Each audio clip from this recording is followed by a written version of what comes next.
सर्व अच्युत गोत्रे बंधू आणि भगिनी, त्याचप्रमाणे साधू संतांना दंडवत प्रणाम. आज आपण 152 नंबरच्या सत्संगामध्ये प्रवेश करत आहोत. गेली अनेक सत्संगापासून आपण सर्वज्ञ श्री चक्रप्रभूंनी सांगितलेले जे तत्व सिद्धांत आहे व आचार विचार प्रणाली यावरती चिंतन करत आहोत. आणि हे चिंतन करत असताना परमेश्वराने या जीवाकडून केलेली जी अपेक्षा आहे, मुक्तीच्या अनुषंगाने जी भक्तीची अपेक्षा केलेली आहे, त्या अनुषंगाने परमेश्वराने जे सांगितलेले तत्व आहे, आचार आहे, विचार आहे, हे आपण बघितले. परमेश्वराने सांगितले 4 पदार्थ जीव, देवता, प्रपंच आणि परमेश्वर यावरती चिंतन केल्यानंतर आचाराच्या अनुषंगाने चिंतन केलं. आचार मालिका चिंतन केल्यानंतर आपण आता विचाराचं चिंतन करत आहोत. विचार म्हणजे एक माहिती, नॉलेज. आणि त्याच्यामध्ये आपण बघितलं की जीव, देवता, प्रपंच आणि परमेश्वर यावरती कार्यकारण स्वरूपाच्या लक्षणाच्या अनुषंगाने परमेश्वराने सांगितलेले तत्त्वज्ञान आहे.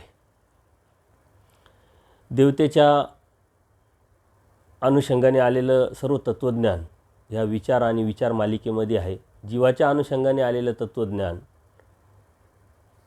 हे ह्याच प्रकरणात आहे. प्रपंचाच्या बाबतीतसुद्धा आपण बघितलं की याच विचार आणि विचार मालिकेमध्ये बरेचसे वचन आलेले आहे. आणि परमेश्वराच्या संदर्भातसुद्धा या विचार आणि विचार मालिकेमध्ये वचनं आलेले आहे. आचार आणि आचार मालिकेमध्ये परमेश्वराने जी अपेक्षा या जीवाकडून केली मुक्तीच्या अनुषंगाने, या जीवाचं आचरण कसं असावं, त्याचे तत्त्वसिद्धांत त्यांनी कसे पाळावेत, त्या अनुषंगाने चिंतन आपण केलं. आणि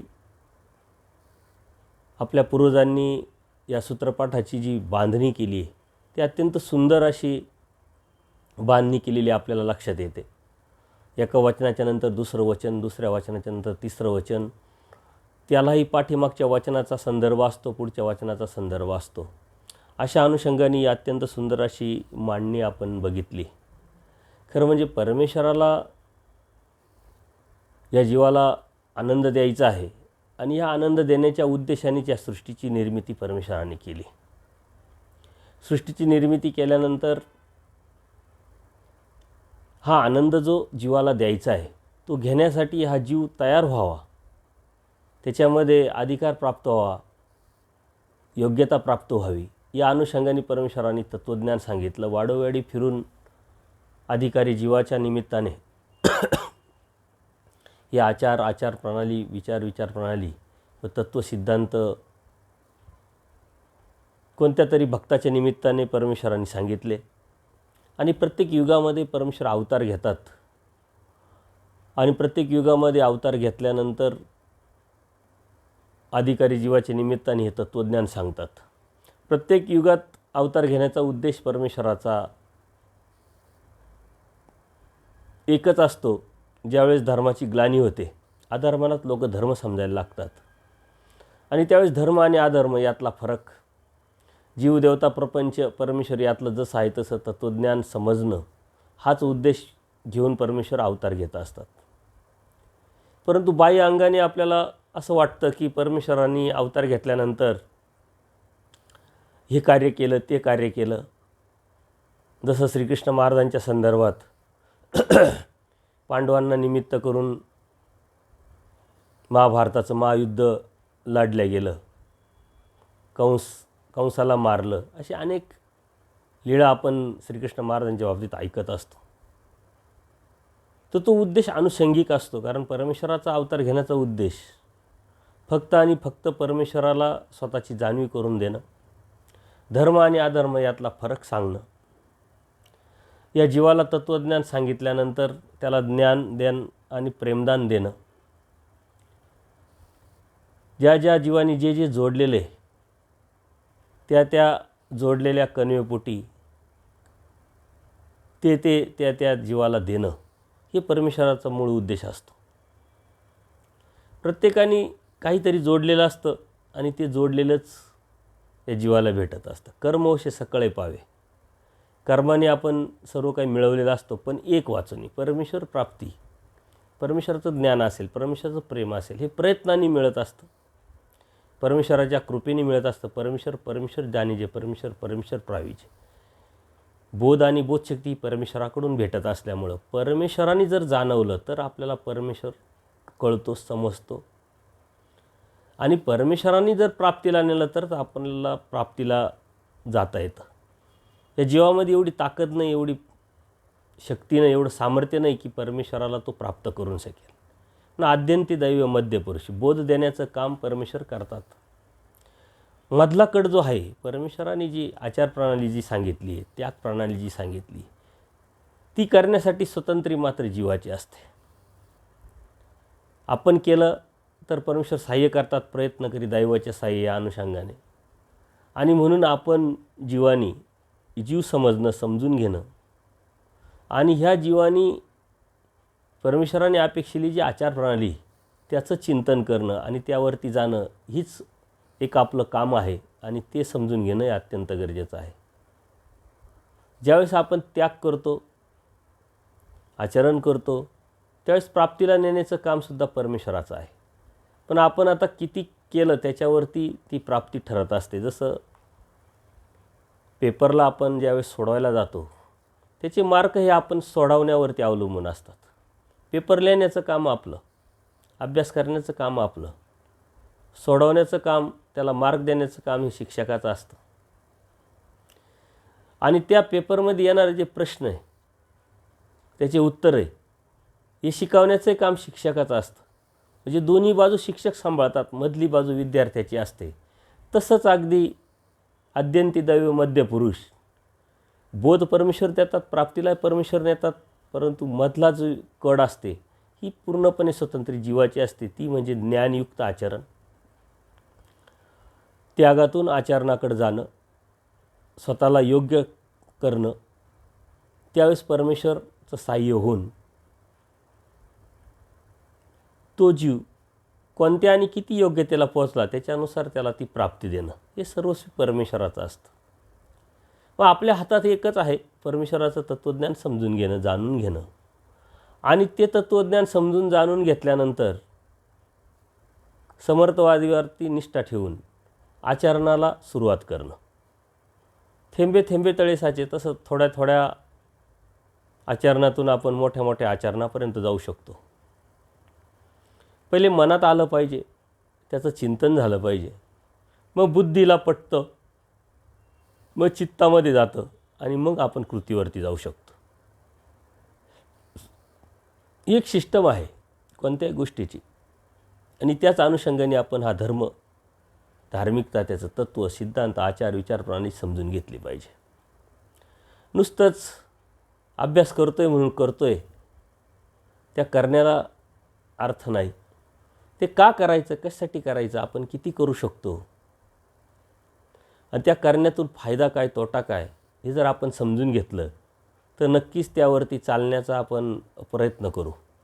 कारण समजलं, कळालं तर आपण करण्याचा प्रयत्न करतो. जर समजलंच नाही तर करण्याचा प्रश्न येत नाही.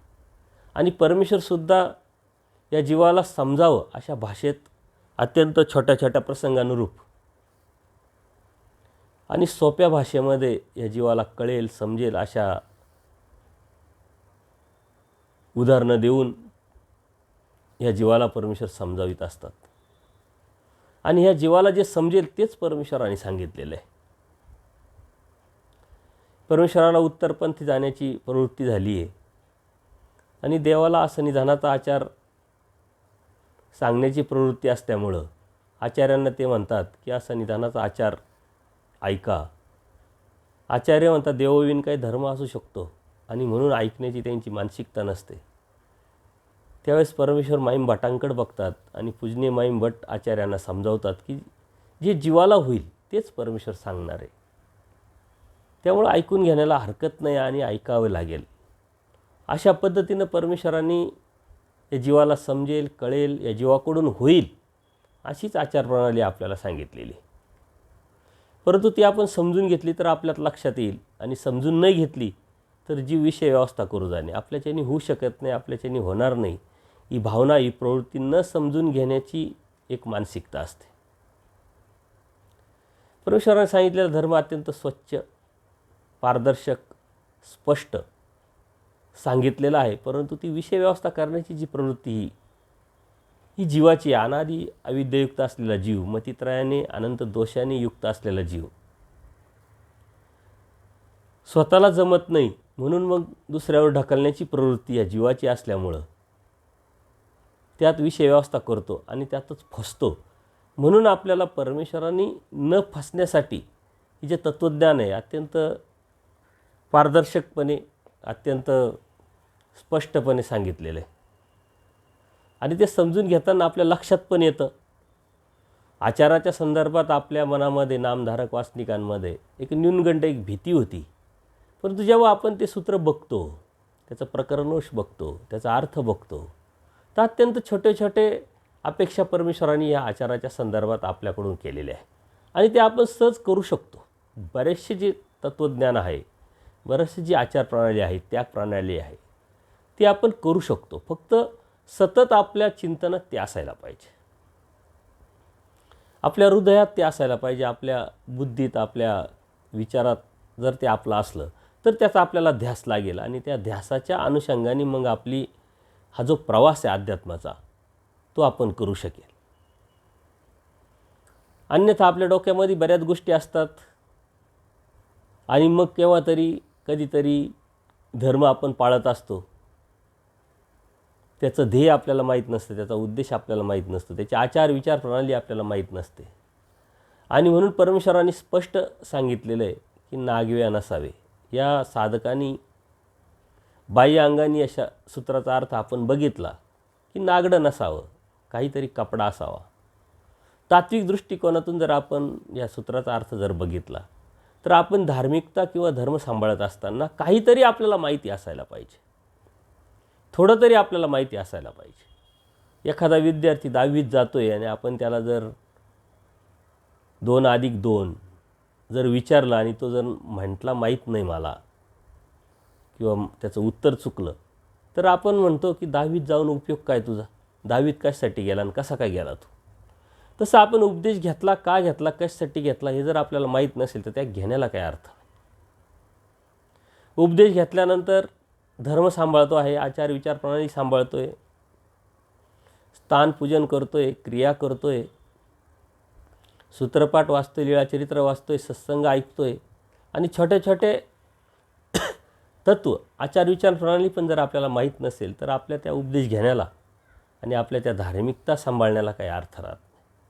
आणि म्हणून परमेश्वरांनी अत्यंत छोटे छोटे प्रसंग आणि त्या प्रसंगातून खूप मोठं तत्त्वज्ञान आपल्यापर्यंत परमेश्वरांनी पोचवलं.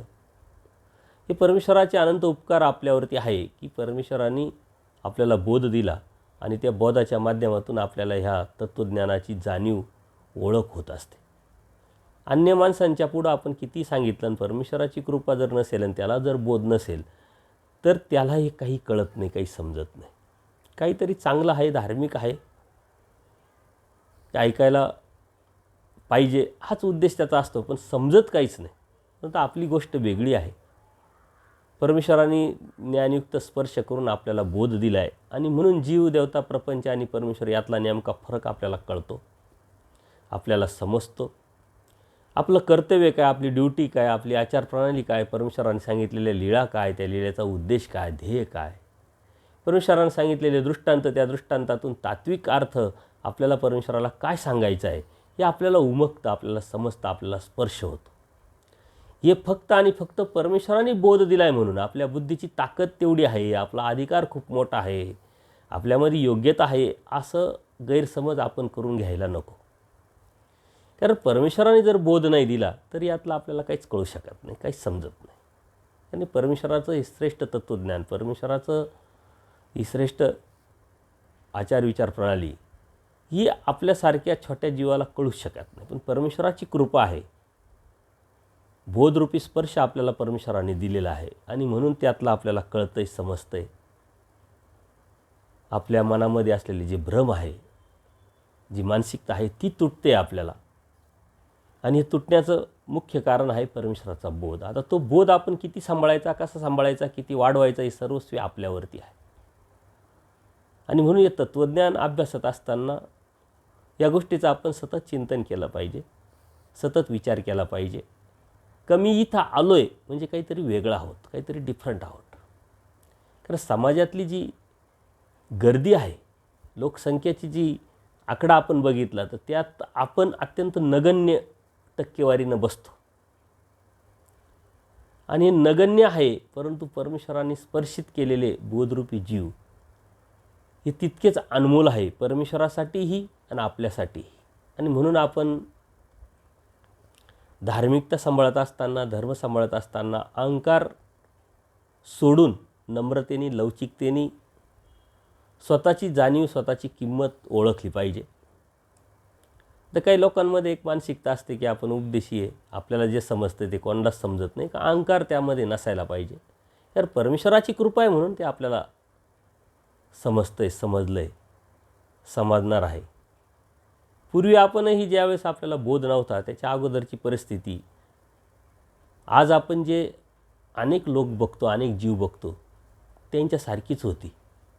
पण त्यांच्यापासून आपण वेगळं झालो आहे, हे वेगळं होण्याचं कारण ही परमेश्वराची कृपा आहे, परमेश्वराचा बोध आहे, हे आपण लक्षात घेतलं पाहिजे. म्हणून तो टिकवण्यासाठी आपलं सातत्य, आपला प्रयत्न हा सतत असला पाहिजे. तो टिकवला तरच परमेश्वर आपल्याला प्राप्त होणार आहे. आणि आपल्या जीवनाचा मूळ उद्देश, आपल्या भक्तीचा मूळ उद्देश, आपल्या अध्यात्माचा, आपल्या अभ्यासाचा मूळ उद्देश फक्त आणि फक्त परमेश्वर प्राप्तीच असली पाहिजे. कारण कर्मवश सकळे पावे, जर कर्माने सर्वच भेटतं आहे आपल्याला तर त्याच्यासाठी भक्ती करण्याची आवश्यकता नाही. परमेश्वराची भक्ती ही परमेश्वराची प्राप्ती करण्यासाठी असते आणि म्हणून परमेश्वराने ती आपल्याला सांगितलेली.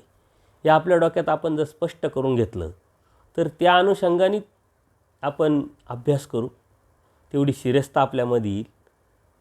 त्याच वेळेस आपण आचाराचा विचार करू आणि आचाराच्या बाजूने विचार करून आचाराला सुरुवात करू. अन्यथा दृष्टपर ज्या गोष्टी आपल्याला प्राप्त करायच्या असतील आणि त्या उद्देशाने आपण जर भक्ती करत असेल तर आपण कधीच आचाराचा विचार करू शकत नाही आणि आचार आपण करू शकत नाही. कारण आपल्या छोट्या छोट्या अपेक्षा आहे आणि त्या छोट्या छोट्या अपेक्षा असल्यामुळं त्याचा खूप मोठा तत्त्वज्ञान, खूप मोठं नॉलेज, खूप मोठा आचार असण्याची आवश्यकता नाही. कर्मात आहे म्हणून आपल्याला ते भेटत आलं आणि भेटत राहतं आणि आपण धर्मावरती ती गोष्ट सोडून देत असतो. म्हणून त्या भ्रमातून आपण बाहेर पडलो पाहिजे आणि हे पडण्यासाठीच आपण आपल्या सत्संगातून सतत चिंतन करत आलो. आज आपण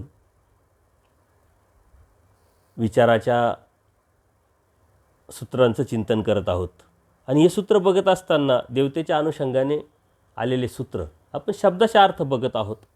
खूप मोठं तत्त्वज्ञान त्याच्यामध्ये खोलवरती जाऊन समजून घेतल्यानंतर विनाकारण आपल्यामध्ये संभ्रम निर्माण होऊ नये म्हणून एक शब्दाचा अर्थ आपल्याला तो कळावा, समजावा आणि पुढं आपला हा प्रवास जात राहावा यासाठी आपण हे समजून घेतो आहे.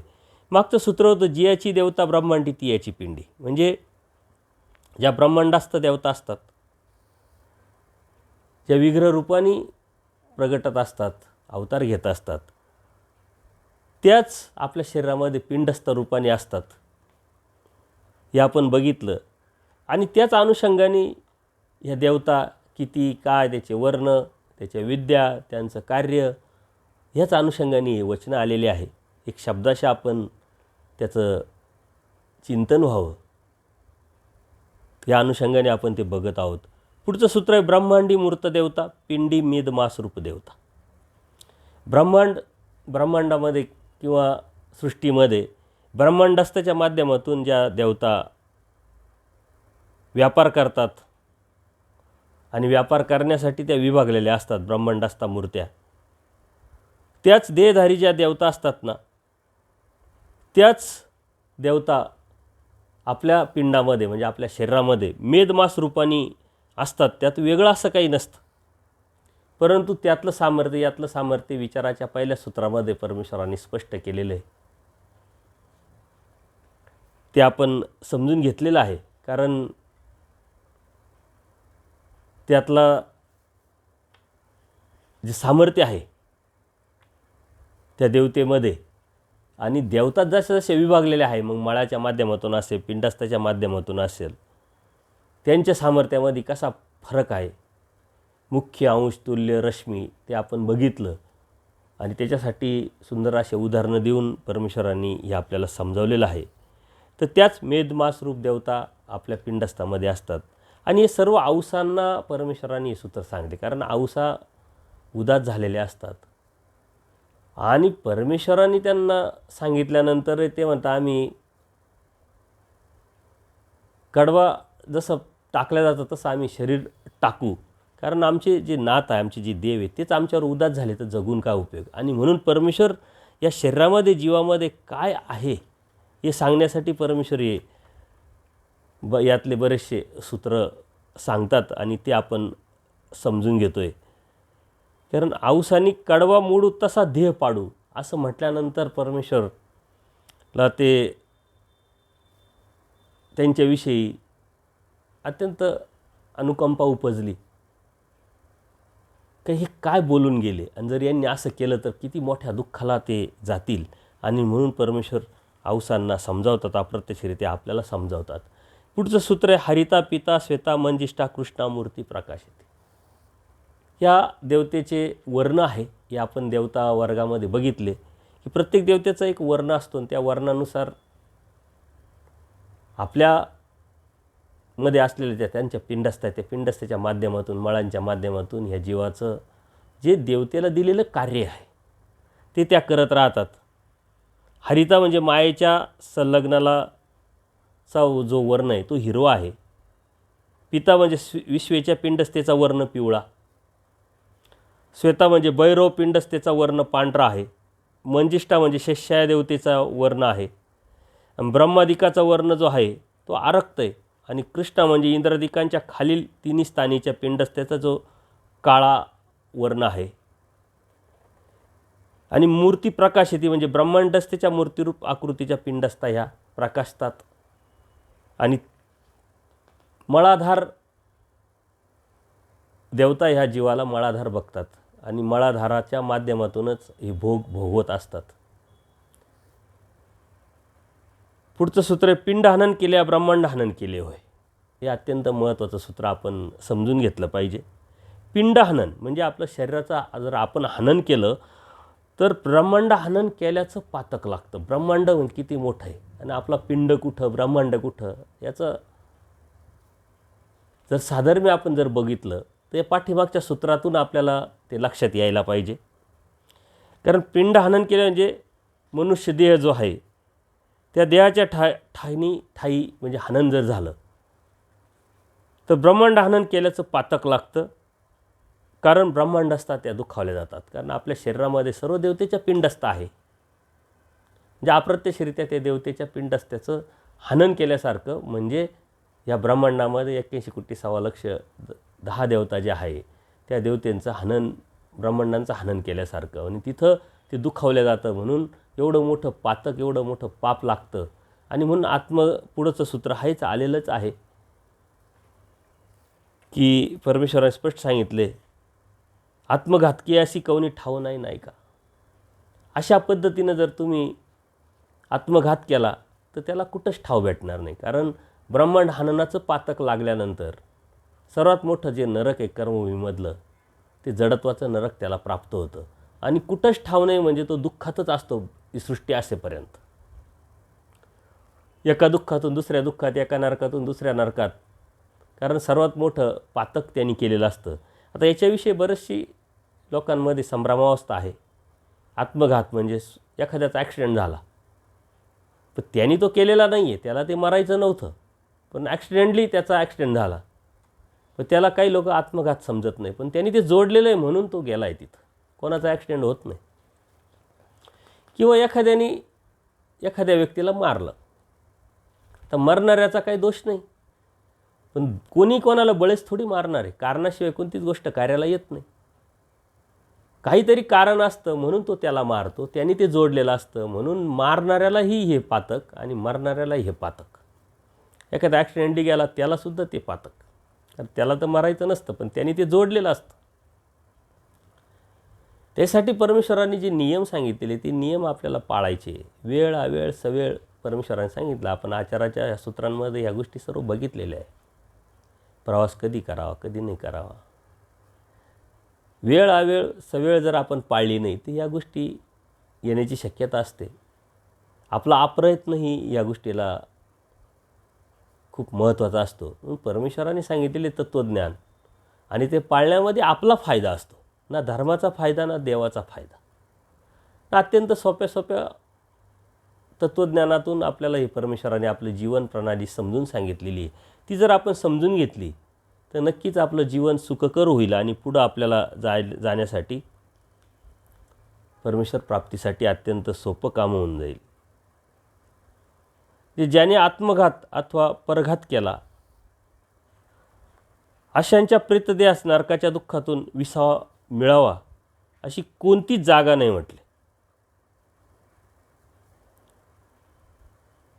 म्हणून नायिकाला म्हणजे आऊसांना परमेश्वर हे समजून सांगतात की तुम्ही जे बोलले ते अत्यंत चुकीचं आहे, असं विचार करू नका, असं बोलू नका.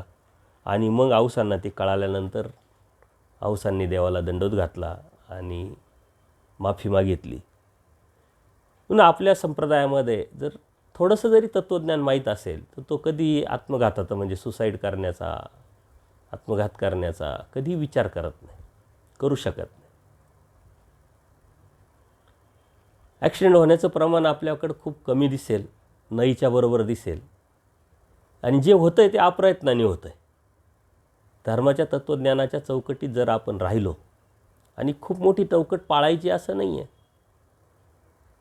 पण मागच्या सत्संगामध्ये बघितलं की पहिलीतला विद्यार्थी, दुसरीतला विद्यार्थी, 10वीतला विद्यार्थी, त्यांनी त्याच्या पद्धतीने त्याच्या अवस्थेनुसार जर ते बघितलं तर परमेश्वराचं साह्य नक्कीच होतं. कारण परमेश्वराने ही सृष्टी या जीवासाठी निर्माण केली आहे.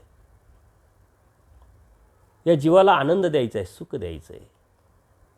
म्हणून आपल्या जीवनामध्ये जे जीवनात सुख आहे ते परमेश्वराची कृपा आहे आणि आपल्या जीवनातले जे दुःख आहे हे आपले पूर्वकर्म आहे, हे लक्षात घेतलं पाहिजे.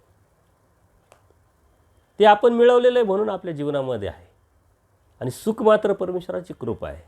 कारण सुख मिळवण्याचं कर्म आपल्याकडून जीवाकडून सहजासहजी होत नाही.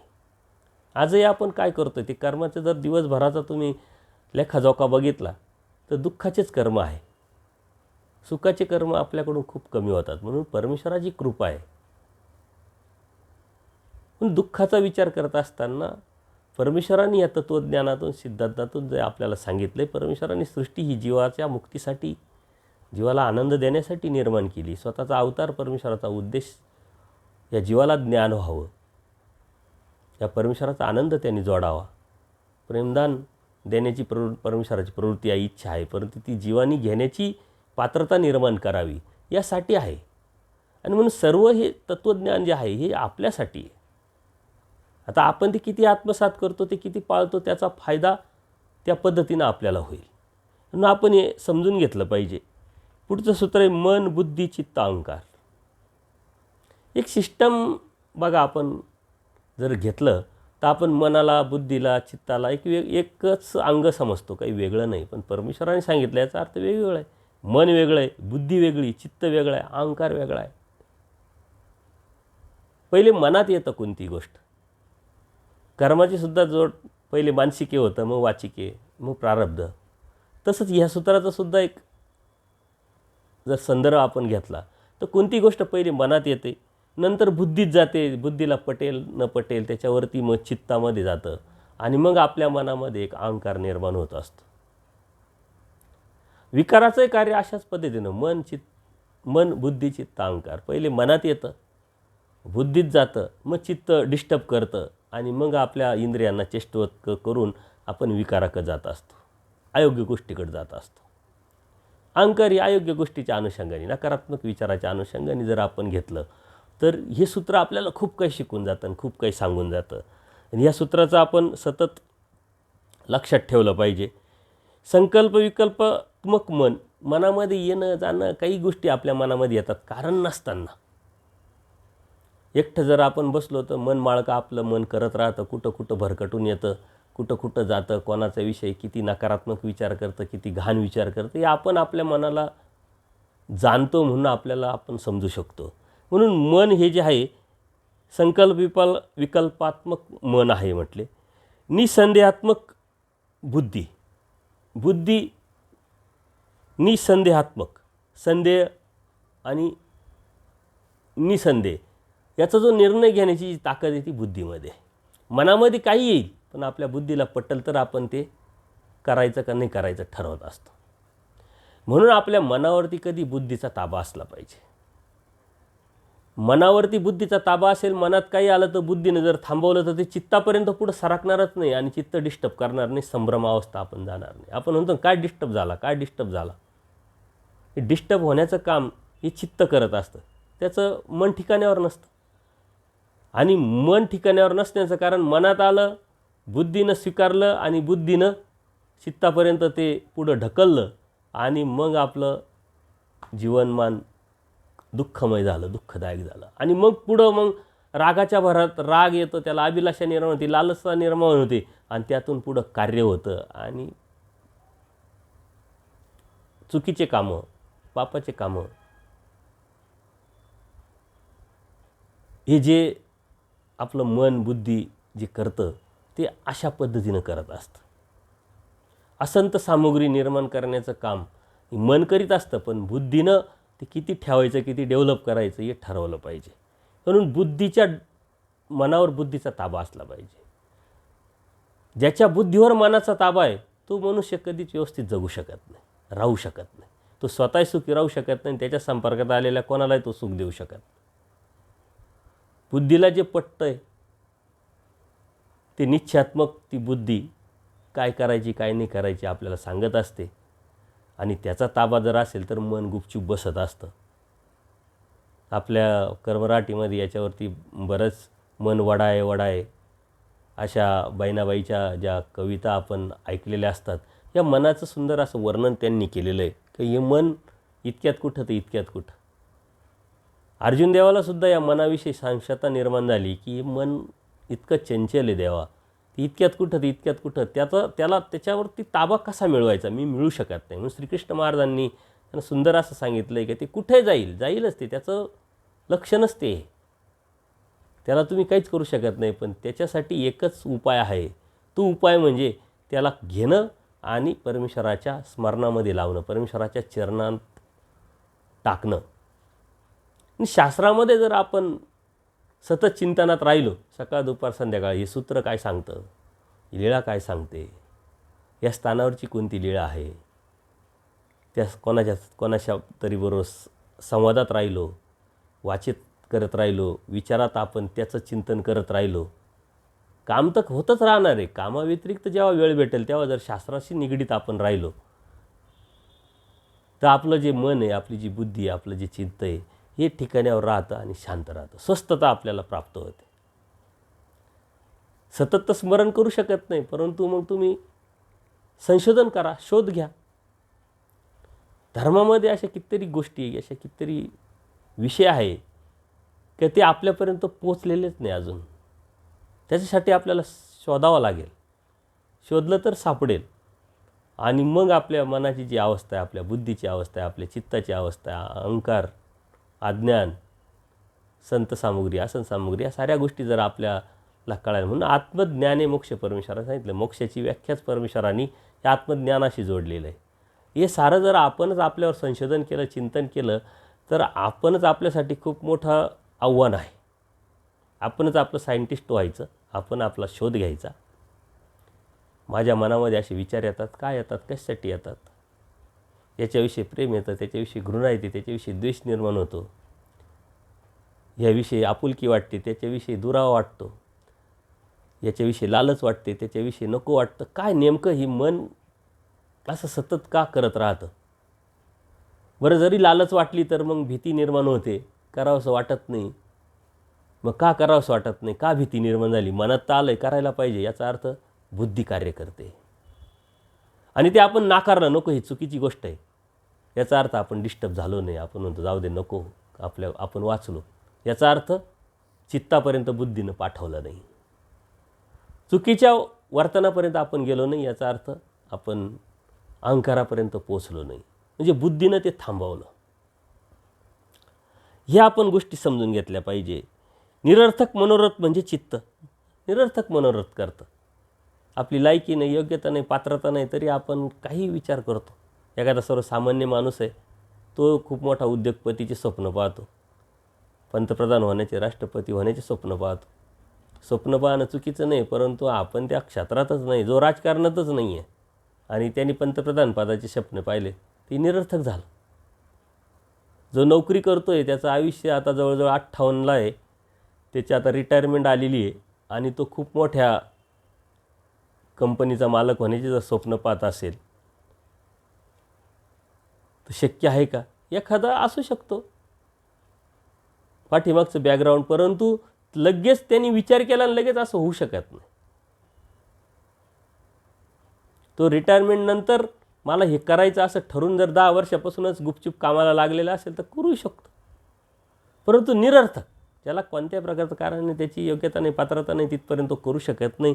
याला निरर्थक मनोरथ म्हणजे चिंतन करणं हे चित्ताचं काम आहे. आणि अंतरूप अहंकार असे अंतःकरण चातुष्ट आहे. अंतःकरणात हे 4 चातुष्ट म्हणजे 4 प्रकार असतात आपल्या अंतःकरणामध्ये आणि हे अंतःकरण त्याच्यावरती काम करत असतं.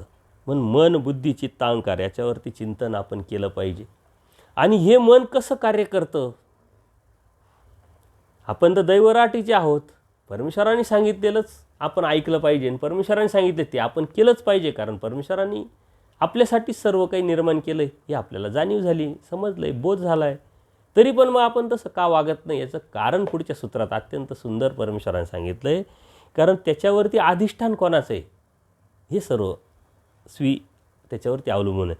मन अधिष्ठात्री देवता ब्रह्मा, ब्रह्मदेवतेचं मनावरती अधिष्ठान आहे. आता आपलं मन डिस्टर्ब झालं, याचा अर्थ त्या मनाप्रमाणे जर वागायला लागलो, याचा अर्थ आपण परमेश्वराचं ऐकत नाही, आपण त्या ब्रह्मदेवतेचं ऐकतोय. आपण परमेश्वराचे आहे काय त्या ठिकाणी? जर पूर्णपणे समर्थवादावरती निष्ठा ठेवून आपण परमेश्वराचं झालेलं असेल, सर्व काही आपण परमेश्वराला अर्पण केलेलं असेल आणि ती प्रचिती आपल्याला येऊन आपण परमेश्वराच्या आचरणाच्या अनुषंगाने आपण तो आचार करत असेल, तर त्या मनावरती ताबा या ब्रह्मदेवतेचा न राहता, मनामध्ये कोणती गोष्ट न येता ते मन कधीच डिस्टर्ब होणार नाही. मग त्याच्यावरती ताबा अधिष्ठात्री देवता आहे ब्रह्मा, बुद्धी अधिष्ठात्री देवता आहे शैया, चित्त अधिष्ठात्री देवता आहे विष्णू आणि अहंकार अधिष्ठात्री देवता आहे महादेव, चक्षु अधिष्ठात्री देवता सूर्य. प्रत्येक इंद्रियावरती अधिष्ठान देवतेचं आहे. आणि आपण परमेश्वराचे असताना हे कार्य आपल्याकडून होतं आहे, याचा अर्थ आपण परमेश्वराचे आहोत का या देवतेचे आहोत याचं चिंतन आपण केलं पाहिजे. परमेश्वराचं आपण आता किती टक्केवारीने असेल त्याच्यानुसार याचा प्रभाव आपल्यावरती पडेल. आपण 35-40% आसपास परमेश्वराच्या भक्तीमध्ये उतरलेलो असेल, 4 पदार्थाचं कार्यकारण स्वरूप लक्षण आपल्याला समजले, आचाराच्या अनुषंगाने काही गोष्टी समजल्या, आपण आचार आता करण्याचा प्रयत्न करतोय, परमेश्वर प्राप्ती हाच आपल्याला आता ध्यास लागलेला आहे. तर ह्या देवतेचं जे अधिष्ठान असलेले, जे आपल्या शरीरामध्ये असलेले जे इंद्रिय, त्याला चेष्टकत्व ह्या देवता करू शकत नाही, करणार नाही. कारण आपण सर्वस्वी आता परमेश्वराचं झालेलो आहे. आपल्याला आता डोळ्यांनी पाहायचं फक्त परमेश्वराचं रूप, कानाने ऐकायचं फक्त परमेश्वराची स्तुती, तोंडाने बोलायचं फक्त परमेश्वराचं तत्त्वज्ञान. प्रत्येक श्वासागणित आपल्याला स्मरणच करायचं आहे, परमेश्वराचं नामच घ्यायचं आहे. आता आपण सर्वस्वी जर परमेश्वराचं झालो तर या देवतेचं अधिष्ठान राहील का ना? त्या देवता कार्य करू शकेल का? त्या चेष्टकत्व करण्याचा प्रयत्न करतील, कारण आपल्या आजूबाजूलाच आहे त्या, परंतु त्यांच्या लक्षात येतं आहे का आता हा आपला नाही राहिला, हा परमेश्वराचा आहे. मग आता याला आपण हालू शकत नाही. पण ज्या मिनिटाला आपल्यामध्ये मळीनत्व आलं, परमेश्वराच्या भक्तीमध्ये आपण आपली टक्केवारी कमी झाली का ह्या देवता लगेच कार्यरूप होतील. जसं एखादी व्यक्ती आहे, त्याला व्यसन असतं दारूचं, मग त्यांनी काहीतरी उपाय केला, औषध पाणी केलं आणि त्याची दारू सुटली. आता त्याच्या मनामध्ये कधीतरी येत राहतं. मग घरचे त्याला काय करतात की त्याचे जे पूर्वश्रमीचे जे मित्र आहे, दारू पिणारे, त्याच्याबरोबर उठणारे बसणारे, त्यांच्या संपर्कात येऊ न येण्यासाठी ते काहीतरी प्रयत्न करतात का संपर्कात आले नाही पाहिजे. त्यांना भीती काय, हा विसरला आहे, पण जर त्यांच्या संपर्कात आला तर परत त्याला आठवण येईल, परत ते त्याला घे म्हणतील, मग परत हा पिईल. म्हणून संपर्कात येऊ न देण्यासाठी हा प्रयत्न चालू असतो आणि जो औषध देणारा असतो, जो डॉक्टर असतो, तो औषध देतो जे बी द्यायचं ते, पण पथ्य पण देतो. आणि ह्या पथ्यामध्ये तो म्हणशील या जुन्या लोकांशी संपर्क येऊ देऊ नका, त्याला एकटं सोडू नका, त्याच्याकडे पैसे जास्त ठेवू नका. हे थोडक्यात एक उदाहरण म्हणून मी पथ्य तुम्हाला सांगतो. जसं एखादा आपल्याला सर्दी झाली, डोकं दुखायला लागलं, आजार झाला कसला, तर डॉक्टर औषधं पण देतो पण पथ्य पण सांगतो. तेलकट खाऊ नका, थंड पाणी पिऊ नका, 4 दिवस हलकं जेवण करा, कुठं प्रवास करू नका, जे बी असेल पथ्य. पण जर पथ्य नाही पाळलं ना, आपण औषध घेत राहिलो तर त्याचा रिझल्ट एवढा भेटणार नाही. तसं परमेश्वराने सांगितलेली ही आचारप्रणाली, ह्या आचारप्रणाली म्हणजे आपल्यासाठी सांगितलेलं पथ्य आहे. आणि औषध म्हणजे नामस्मरण आहे. नामस्मरण आपण करत राहणे आणि पथ्य पाळीत राहिलं तर या देवतेचं जे अधिष्ठान आपल्या इंद्रियांवरती आहे ते चालू शकत नाही. कारण आपण परमेश्वराच्या भक्तीत आहोत, परमेश्वराचे आहोत, आणि तरी आपल्याला वाईट पाहण्याची इच्छा झाली. म्हणजे याचा अर्थ काय? आपला डोळा विकारला याचा अर्थ काय? का त्या सूर्यदेवतेचं त्या डोळ्यावरती अधिष्ठान आहे आणि ती देवता ती चेष्टकत्व करते, म्हणून आपल्या मनामध्ये वाईट विचार येणं, निगेटिव्ह विचार येणं, कोणाविषयी तरी घृणा, कोणाविषयी तरी द्वेष, कोणाविषयी तरी राग मनामध्ये येत असेल, बुद्धीमध्ये येत असेल, चित्तामध्ये येत असेल, ज्या बी गोष्टी येतात त्या नकारात्मक गोष्टी या साऱ्या देवतेकडून येतात. आणि देवतेकडून न येण्यासाठी आपण जर परमेश्वरांनी सांगितलेलं औषध म्हणजे स्मरण करत राहिलो आणि आचारप्रणाली म्हणजे पथ्य सांभाळत राहिलो तर ह्या तिथपर्यंत येणारच नाही. म्हणून आपण या गोष्टी, ह्या सूत्रातून आपल्याला खूप काही घेण्यासारखं आहे, खूप काही त्याचं चिंतन आपण करण्यासारखं आहे. ज्या मिनिटाला आपल्या मनामध्ये अशा काही गोष्टी येतात, मनामध्ये येतात, बुद्धीत येतात, चित्तात येतात, अहंकारामध्ये, मनामध्ये जर चुकीच्या नकारात्मक भावना आल्या तर समजायचं का आपला प्रभाव कमी होतो आहे. आपण स्मरण करा, कुठंतरी स्थानावर जाऊन या, एखादा सत्संग ऐका, सूत्रपाठाचं वाचन करा, साधू संतांबरोबर संपर्क करून चर्चा करा, एखाद्या ठिकाणी जाऊन क्रिया करा, अदृष्टपर, अहेतुक, तर त्याला उपयोग होईल. नाही तर याच्यापासून वाचायचं, दृष्टपर भक्ती करायसाठी जायचं तर मग ते देवतेचंच आपण वाचू शकत नाही. म्हणून परमेश्वरांनी या गोष्टी इतक्या स्पष्ट सांगितलेल्या का आपलं मन काम करतं, कशामुळं करतं, कोणामुळं करतं, त्याच्यावर अधिष्ठान कोणाचं आहे. या देवतेपासून जर तुटायचं असेल तर परमेश्वराच्या भक्तीत पूर्णपणे आपल्याला उतरावं लागेल. जेव्हा यांना कळेल की ह्या पूर्णपणे आता परमेश्वराचा झाला, याचा आपलं आता याच्यावरती काहीच चालणार नाही, तेव्हा आपोआप, जसं एखादी व्यक्ती आहे, आपण पूर्वी त्याला काम सांगायचं तो लगेच ऐकायचा, एखादी गोष्ट सांगायचं लगेच ऐकायचा, फोन केला लगेच पळत यायचा. परंतु नंतर आपल्याला कळालं की आपल्याला आता तो टाळतो आहे. तरी आपण एकदा सांगू, दुसऱ्यांदी सांगू, तिसऱ्यांदी सांगू, तरी तो आपल्याला टाळतो आहे. आपलं आता कामं ऐकत नाही, येतही नाही, भेटतही नाही, फोनही उचलत नाही. मग आपलं काय लक्षात येईल का अरे आता आपला राहिला नाही. आपणही बी त्याला फोन करणंही बंद करतो आणि काम सांगणंही बंद करतो, आपल्या विस्मृतीत जातो तो. अशाच पद्धतीचे आपण जर परमेश्वरांनी सांगितलेलं जर ऐकत राहिलो, परमेश्वरांनी सांगितलेलं जर करत राहिलो तर देवता कशा कार्य करतील? देवता म्हणतील आता हा काय आपला राहिला नाही. ज्या मिनिटाला आपल्याला बोध झाला त्याच मिनिटाला परमेश्वरांनी तर साऱ्या देवतेला अलर्ट करून टाकलं का आता हा माझा झाला. देवतेला कळालं परमेश्वराकडून, आपल्याकडून कळालं पाहिजे ना. आपण आशावादी राहतो, एखादी व्यक्ती जरी आपली ऐकत नसली तरी आपण पाहतो नाही आज नाही ऐकलं उद्या ऐकलं, उद्या नाही ऐकलं परवा ऐकलं. प्रयत्न तर आपण सोडत नाही, चालूच राहतो आपला प्रयत्न. एखाद्या वस्तू मिळवण्याच्या अनुषंगाने असेल, कोणाला व्यक्तीवरती काम करून घेण्याची प्रवृत्ती असेल, ही चालूच असते. तसं देवतेचं कार्य तर चालूच राहणार आहे, देवता थांबणार आहे. आणि ते अत्यंत आशावादी, अत्यंत देह क्षपायला गेलेले एखादा आचारवंत असतो त्यालासुद्धा प्रमाद आक्षेपू शकतो. याचा अर्थ त्या देवता कुठं किती कार्य करतात आणि करू शकतात याचा विचार करा आपण. पण आपल्याला सतत सावध राहिलं पाहिजे, अलर्ट राहिलं पाहिजे. परमेश्वर प्राप्तीचा जर ध्यास असेल तर छोट्या छोट्या गोष्टीतून सुद्धा आपल्याला असावधानता जर आपण निर्माण केली तर नक्कीच आपण परमेश्वराच्या भक्तीपासून जाऊ शकतो.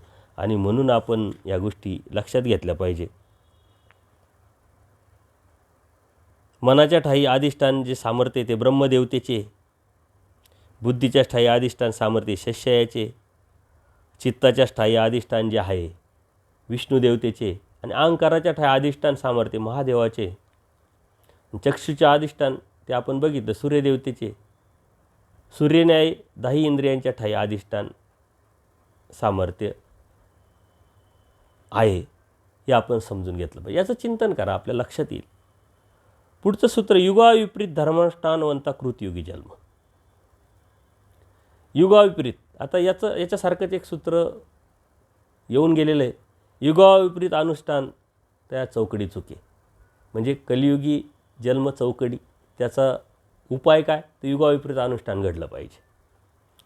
आणि युगाविपरीत अनुष्ठान घडलं तर काय होतं, कृतयुगी जन्म होतं, त्या जीवाचा कृतयुगामध्ये जन्म होतो. म्हणजे जे वेदवंत आहे, युगाविपरीत म्हणजे ज्या देवतेची युगा जे सांगितलेले विद्यामार्गामध्ये ती न करता देवतेवरती नकारात्मक भावना, परमेश्वराच्या भक्तीमध्ये होकारात्मक भावना, आवडरूप भावना, असा जो जीव आहे तो म्हणले कृतयुगी जन्म येतो.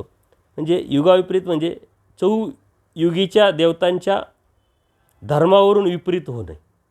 चारी युगामध्ये जे युग धर्मामध्ये सांगितलेलं आहे, कृतयुगामध्ये जर काय धर्म आहे काय अधर्म आहे, त्रेतायुगात काय धर्म आहे काय अधर्म आहे, द्वापारयुगात काय धर्म आहे अधर्म आहे, तर त्याच्या व्यतिरिक्त चारही कलियुगाच्या व्यतिरिक्त जी विपरीतता निर्माण झाली, नकारात्मक भावना निर्माण झाली, आणि ईश्वरी धर्मावरती म्हणजे परमेश्वर मार्गावरती श्रद्धा असली, त्याची आचार करण्याला कृतियुगी जन प्राप्त होतं. म्हणले श्रद्धा ठेवून जर तो वेदवंत आवडीरूप करत राहिला तर त्याचा जन्म या जीवाचा कृतयुगात होत असतो.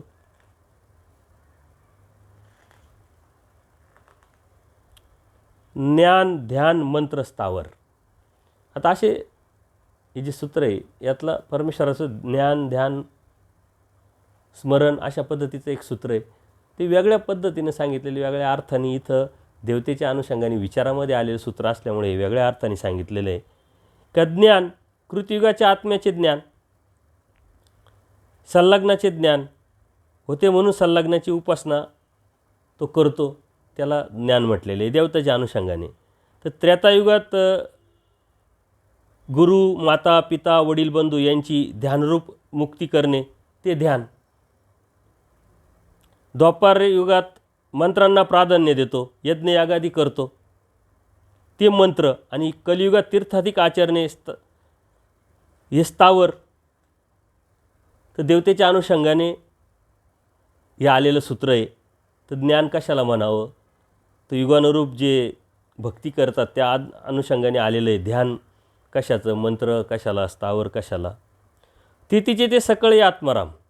तिचे म्हणजे कृतयुगीचे, कृतयुगाच्या संदर्भात सांगितलेले, कारण प्रत्येक युगामध्ये जीवाची एक अवस्था सांगितलेली. धर्मवंत अधर्मवंत रिक्त असे सर्वच आत्माराम असतात. आणि अंतरातच रमतात. आत्माराम म्हणजे आपल्या आत्म्यामध्येच रममान होणे, हे कृतयुगाचं जीवाचं लक्षण आहे. आत्माराम. त्रेतायुग हे मानवयुग आहे, ते तिचे सकळे मनोराम, मनामध्येच रमायचं. आणि द्वापारयुग हे आसुरयुग म्हणजे ते सकळे इंद्रियाराम, आणि कलियुग हे अधमयुग म्हणजे सकळे विषयाराम. कोणत्या युगामध्ये जीव कसा राहतो त्या या सूत्रामध्ये परमेश्वरांनी आपल्याला सांगितलेलं आहे. आणि आपल्याला ते लक्षात येतं, कलियुगामध्ये विषयाराम, विषयाच्याच पाठीमागं, जड चेतनाच्याच पाठीमागं, त्याच्यासाठीच सारं आयुष्य हे जीवाचं चाललं आहे.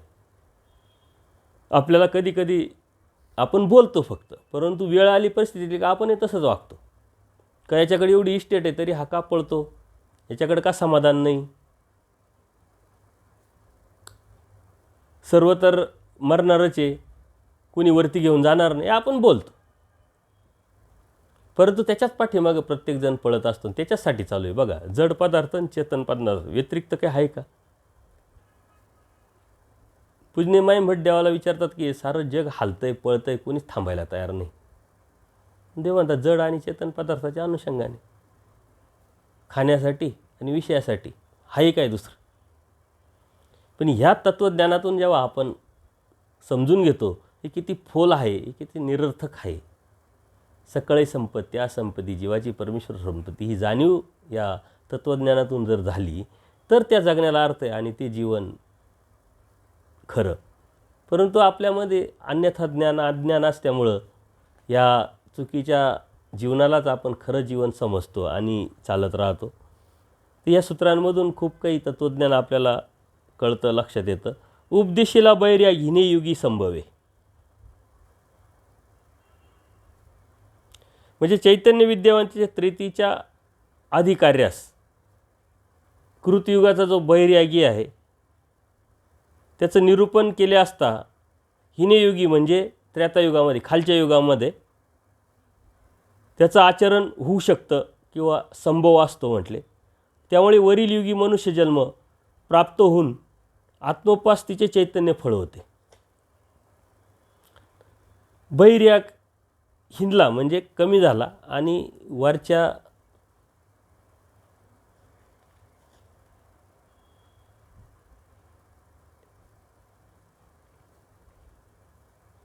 कृतयुगीच्या बैर्यागाला निरूपण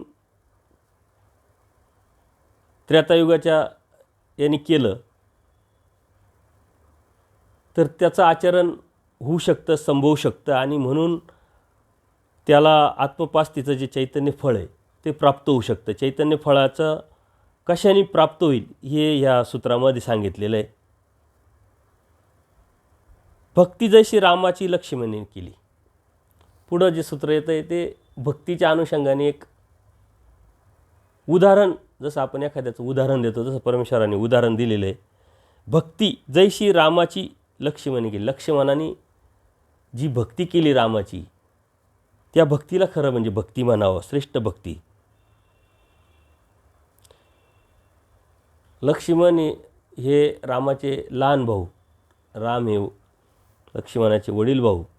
ज्यावेळेस राम वनवासात जातात त्यावेळेस लक्ष्मण त्यांच्यावर येऊन 14 वर्ष सेवा करतात आणि ती जी सेवा आहे ही श्रेष्ठ भक्तीची एक उदाहरण, एक मिसाल परमेश्वरांनी या सूत्रातून सांगितलेली आहे.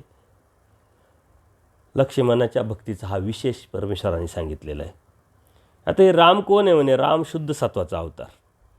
आता याच्यामध्ये अन्य लोकांमध्ये सर्व कन्फ्युजन आहे की राम हे श्रीकृष्ण महाराजांचे अवतार आहे. परंतु आपल्याला स्वतः परमेश्वरांनीच, परमेश्वराच्या अवतारांनीच हे सांगितलेलं असल्यामुळं आपल्या मनातला जो संभ्रम आहे ते निघून गेलेला आहे. म्हणून मी अनेक ठिकाणी म्हणत राहतो की श्रीकृष्ण महाराजांच्या संदर्भात ज्या लोकांच्या मनामध्ये शंका आहे, संभ्रमावस्था आहे, गैरसमज आहे, त्याच परमेश्वराच्या पुढील अवतारांनी क्लिअर केलेल्या असल्यामुळं आमच्या मनामध्ये त्यांच्या बाबतीत काही शंका नाही, काहीच गैरसमज नाही. आमच्या बाबतीत म्हणजे महानुभावांच्या बाबतीत.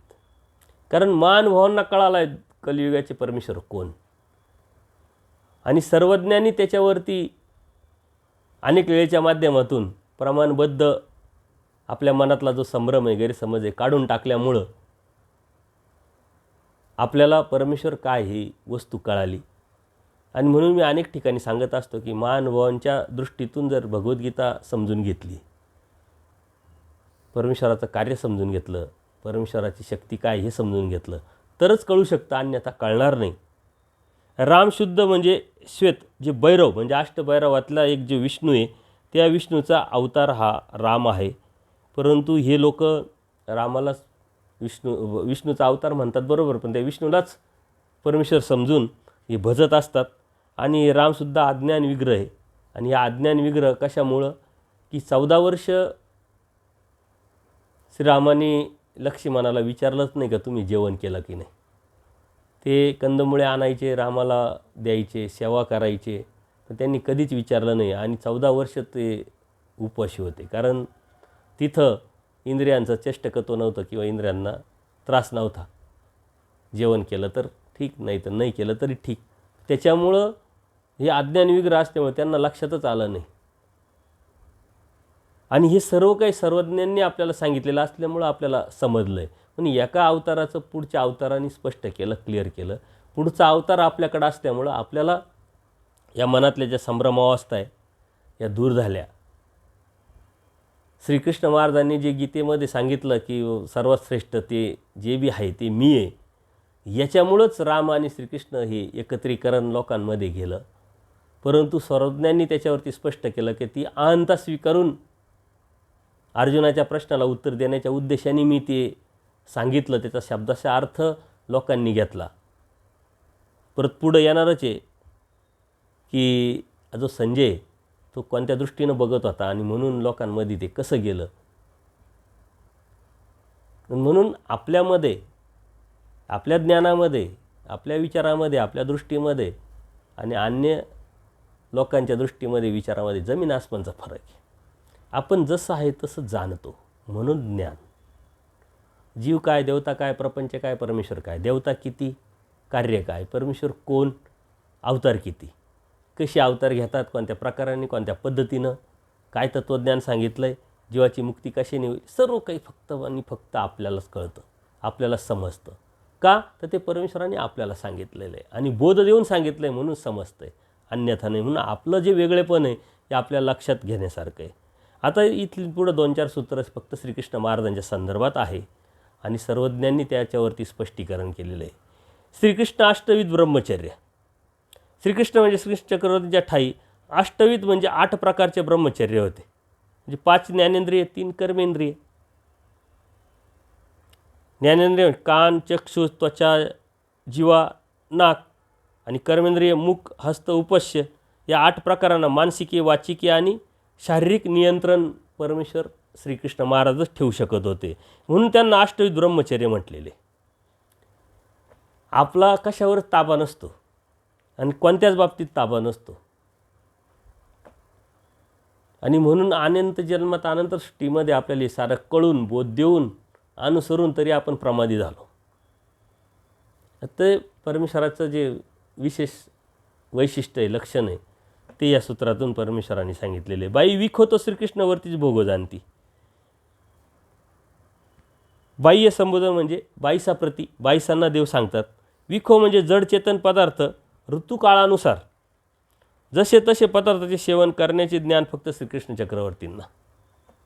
कोणत्या काळी कोणता पदार्थ, कोणत्या पदार्थाच्या पाठीमागं, कोणत्या पदार्थाच्या पुढं काय घ्यावं, कोणते पदार्थ एकत्र खावे, कोणते पदार्थ एकत्र नाही खावे, हे सर्व काही जे विषय भोग जे आहे हे फक्त परमेश्वर श्रीकृष्ण महाराज जाणत होते.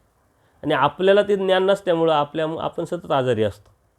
आपलं थोडं काही खाण्यात बदल झाला का आपल्याला सर्दी होते, आपलं डोकं दुखतं, आपलं पित्त वाढतं, आपलं काही ना काही अडचणी येत राहतात. मग आपण डॉक्टरकडे जाणार, ते चेक करणार, गोळ्या औषध घेणार, परत त्याच्यावरती नियंत्रण ठेवणार आणि परत आपलं जीवन जगणार. आपल्याला त्यातलं काहीच नॉलेज नसतं.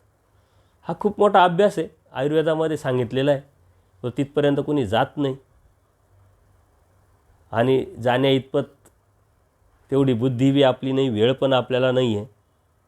पण परमेश्वर श्रीकृष्ण महाराज ते जाणत होते. आता देव म्हटल्यानंतर सर्वच परमेश्वर जाणतात असं काही नाही की बाबा श्रीकृष्ण महाराजात. पण एक श्रीकृष्ण महाराजांच्या बाबतीत एक वैशिष्ट्य म्हणून देवानी श्रीकृष्ण महाराजांच्या संदर्भात ते सांगितलेलं आहे. श्री प्रभू आर्य हे आर्य नागर, श्रीकृष्ण चक्रवर्ती हे नागर, म्हणजे श्री गोविंदप्रभू बाबा हे म्हणजे सर्वज्ञ श्री चक्रधर स्वामी आणि श्रीकृष्ण चक्रवर्ती यांच्यामधला नेमका फरक हे या सूत्रातून परमेश्वर सांगतात. श्री प्रभू आर्य म्हणजे मूर्ती आरिक, थोडीशी वेडीपिसी मूर्ती, त्या मूर्तीचं आखीव रेखीवपणा असा काहीच नाही. अशा पद्धतीनं त्यांची वेशभूषा, त्यांचं वागणं, त्यांचं बोलणं, त्यांचं राहणं, बसणं, उठणं सारं थोडंसं वेडसर, त्यांचं वर्तन आरिक म्हणजे वेगळं, त्याला म्हणून ते आर्य म्हटले. सृष्टी व्यवस्था, युग व्यवस्था वेगळे, हे म्हणजे स्वामींचं आर्यनागर. ते म्हणजे आमचे गोसावी जे आहे आर्य म्हणजे वेश आरिक, नगर म्हणजे श्रीमूर्ती सुंदर, एक डिसिप्लिन, दिवसभराची जी प्रणाली ही वेगळ्या पद्धतीची. गोविंदप्रभू बाबांची वेगळी, स्वामी श्री चक्रधरांची वेगळी आणि श्रीकृष्ण महाराजांची त्यापासून वेगळी. ते नागर म्हणजे मूर्ती सुंदर, वेद पण